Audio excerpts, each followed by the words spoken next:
My name is Alice. I'm 28 years old and I work in childcare.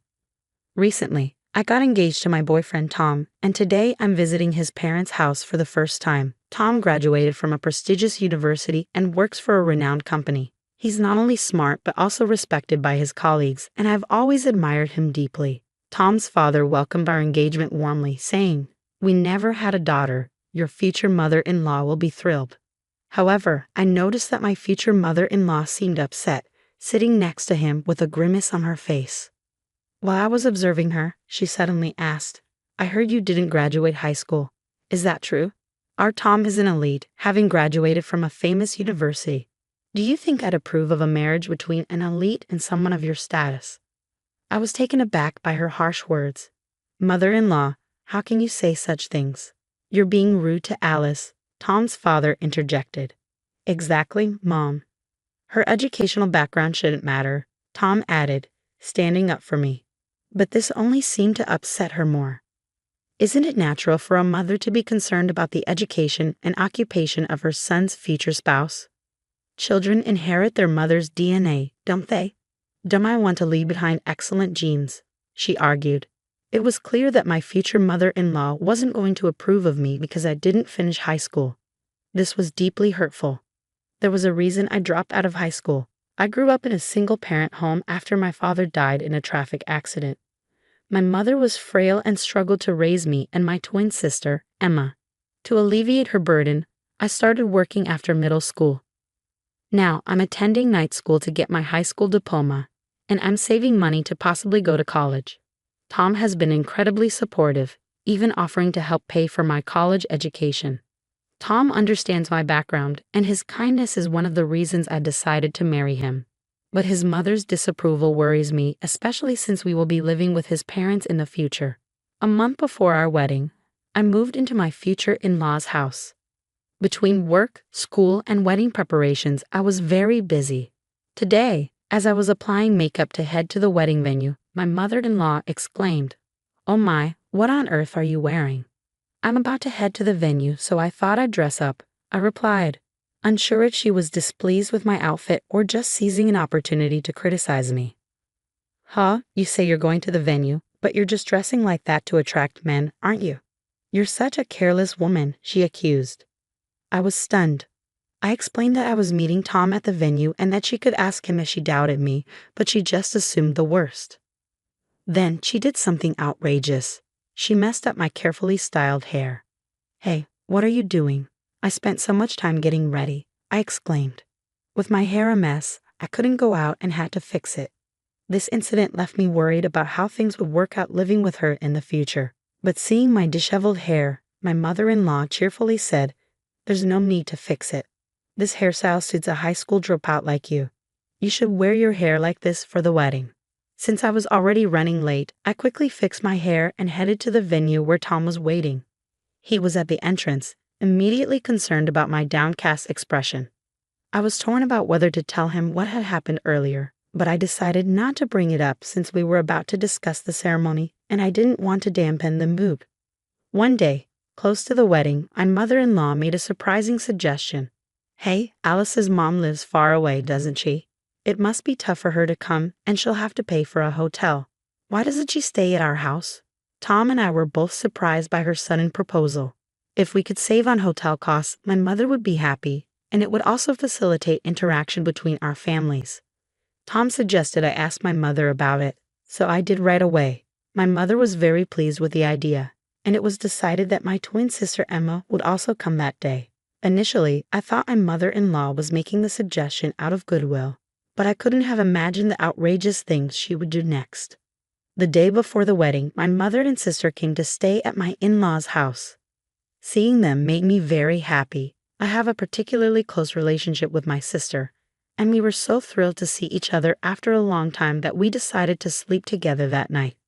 Emma, who had been drinking, fell asleep right away. No matter what happens, Emma won't wake up once she's like this. Just as I was thinking it was getting late and I should get some sleep too, I suddenly felt the door to our room open. As I wondered what it could be, I heard a loud buzzing sound followed by the noise of something being shaved. "Now you won't be able to attend tomorrow's ceremony, will you?"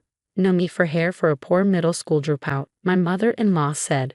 Shocked, I turned on the room lights and exclaimed, Mother-in-law, what are you doing? The person in the bed suddenly sat up, startling my mother-in-law as well. Huh? Mother-in-law, you're Alice, aren't you? She stammered. No, that's not my hair. We're twins and our faces really look alike, but it wasn't me whose hair was shaved with clippers. It was my sister Emma. My mother-in-law seemed to be in shock. What? No way, why wasn't it Alice? Emma, who had apparently drunk too much, was sound asleep. When she wakes up in the morning and realizes her hair has been shaved off, she will surely be very angry. Unlike me, Emma has a strong temperament, so it's obvious she'll be furious. What will you do now, mother-in-law? I'm not going to cover for you. Feeling guilty, my mother-in-law left the room with a pale face.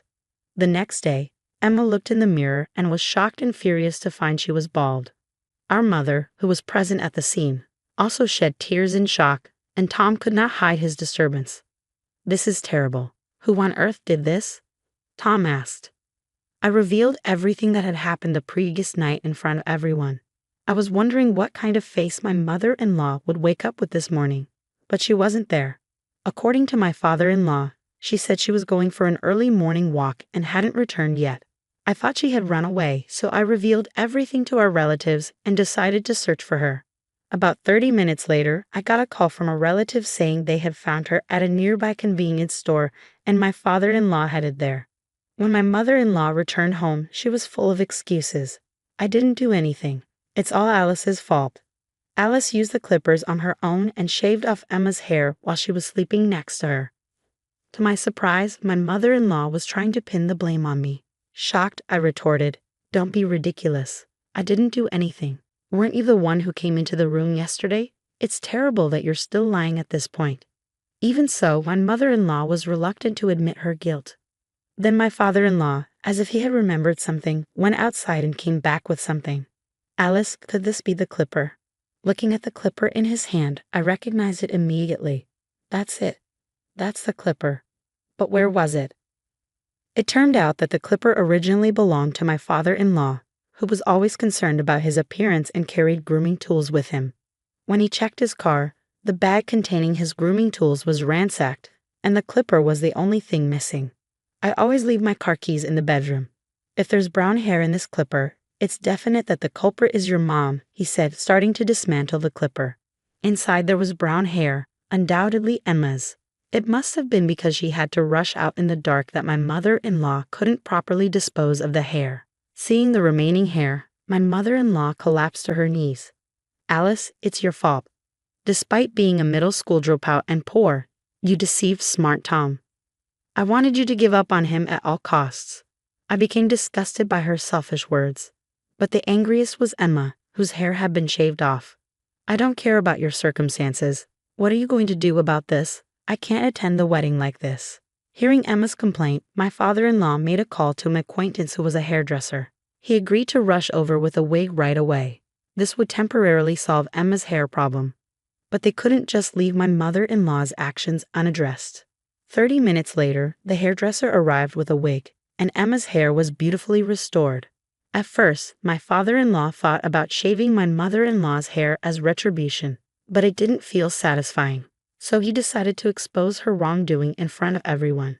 Among the attendees were landlords to whom my mother-in-law's parents had been indebted for generations. They were close friends with my father-in-law, and hearing about this incident would undoubtedly impact my mother-in-law's parents' house. The landlord, a righteous person, had been giving them a discount on their apartment rent. Learning about my mother-in-law's actions could mean raising the rent back to its original price or even evicting them. Her parents were poor and had no money. If they were evicted, they would surely come to my mother-in-law's place. But she didn't get along with her parents and wouldn't care for them. Living with her parents would undoubtedly be the beginning of hell for her. Wait, please. I'll be in trouble if you do that. I'm sorry. It was my fault. I got carried away and did such a thing. I'm sorry, Emma. I'll pay you damages, so please forgive me, my mother-in-law pleaded, rubbing her forehead against the floor. But even with apologies, Emma's hair would not come back. After discussion, it was decided that my father-in-law and Tom would reveal my mother-in-law's wrongdoings. Emma had already agreed to this. My mother-in-law said she didn't want to go to the wedding and tried to run away. But she couldn't because Emma and Tom held her back. Upon arrival at the venue, relatives who knew the situation through messages came to us looking very worried.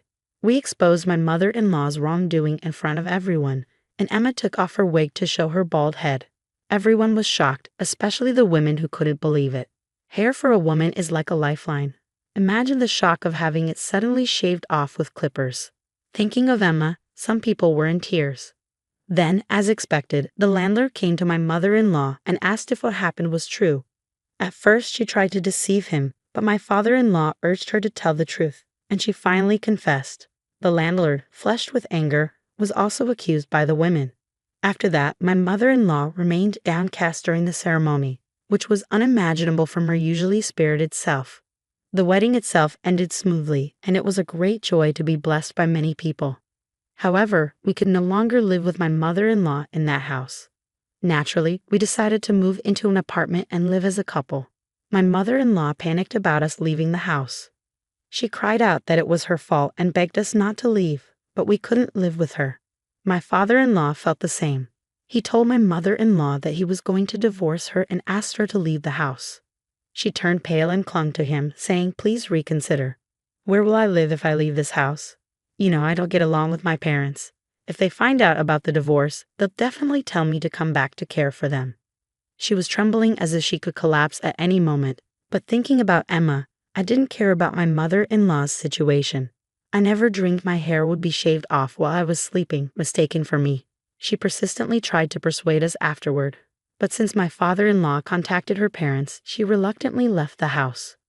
Currently, my mother-in-law is living with her estranged parents and seems to be taking care of them.